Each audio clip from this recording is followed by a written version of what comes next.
Jifunze kuongea kisichana, be soft, usio unakwaruza kama sidi mbovu. Bwana Yesu asifiwe. Be a woman.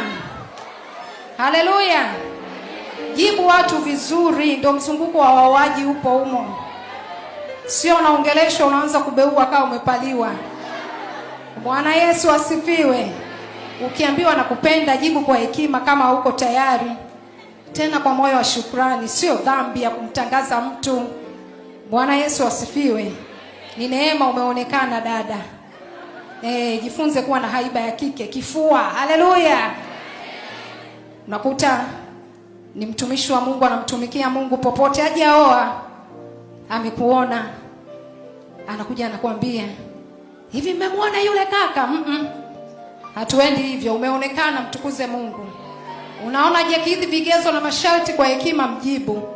Yamkini kesho akawa ni shemeji yako. Tena sio wa ndugu wa mbali ya Daudi, wa hapa. Haleluya. Jibu watu vizuri. Bwana Yesu asifiwe. Tunakumbushana ni vitu vidogo vidogo lakini ni muhimu. Haleluya.